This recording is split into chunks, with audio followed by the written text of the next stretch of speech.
ಎಲ್ಲರಿಗೂ praise the lord. ಬೈಬಲಲ್ಲಿ ಒಂದು ವಾಕ್ಯ ಇದೆ, ಬಡವರಿಗೆ ಸಾಲ ಕೊಡುವವನು ದೇವರಿಗೆ ಸಾಲ ಕೊಡ್ತಾನೆ ಎಂಬುದಾಗಿ. ಹೌದು, ನಾವು ಯಾವಾಗಲೂ ನೆನ್ಪಿಟ್ಕೊಳ್ಳಿ, ನಾವು ಬಡವರಿಗೆ ಯಾವುದೇ ಚಿಕ್ಕ ಪುಟ್ಟ ವಿಷಯದಲ್ಲಿ ಹೆಲ್ಪ್ ಮಾಡಿದ್ರೆ, ಕೆಲವರು ಫೈನಾನ್ಷಿಯಲಿ ಸಫರ್ ಇರ್ತಾರೆ, ಕೆಲವರಿಗೆ ಓದಲಿಕ್ಕೆ ಹಣ ಇರೋದಿಲ್ಲ, ಕೆಲವರು ಒಳ್ಳೆ ಬಟ್ಟೆ ಹಾಕಲಿಕ್ಕೆ ಇರೋದಿಲ್ಲ. ಸೊ ಅಂಥವ್ರಿಗೆ ನಾವು ಹೆಲ್ಪ್ ಮಾಡಿದ್ರೆ ನಾವು ದೇವರಿಗೆ ಸಹಾಯ ಮಾಡ್ದಂಗೆ. ಯೋಚನೆ ಮಾಡಿ, ನಾವು ದೇವರಿಗೆ ಸಹಾಯ ಮಾಡಿದ್ರೆ ಎಷ್ಟೋ ಬ್ಲೆಸ್ಸಿಂಗ್ ತೊಗೊತೀವಿ. ಸೊ ನಮ್ಗೆ ಅದರಲ್ಲಿ ನಾವು ಸಂತೋಷ ಪಡಬೇಕಾಗುತ್ತೆ. ನಮ್ಮಲ್ಲಿ ಏನಾಗುತ್ತೆ ಅದನ್ನು ಕೊಡಬೇಕು. ಅದಕ್ಕೆ ಬೈಬಲ್ ಹೇಳುತ್ತೆ, ನಿನ್ನಲ್ಲಿ ಬರುವವನಿಗೆ ಒಳಂಗಿಗಿಂತ ಮೇಲಂಗಿಯನ್ನು ಕೂಡ ಕೊಡು ಎಂಬುದಾಗಿ.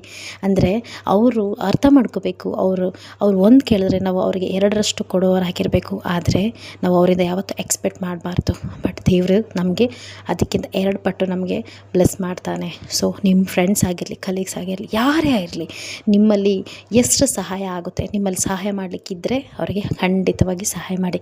ಯಾಕೆಂದರೆ ದೇವರಿಗೆ ನೀವು ಸಾಲ ಕೊಡೋರಾಗಿದ್ದೀರಿ, ಅದರಿಂದ 2 ಪಟ್ಟು ನೀವು ಹೊಂದ್ಕೊಳ್ಳೋರಾಗಿದ್ದೀರಿ. ನಾವು ನಮ್ಮ ಕೈಲಿ ಏನಾಗುತ್ತೆ ನಾವು ಸಹಾಯ ಮಾಡೋಣ.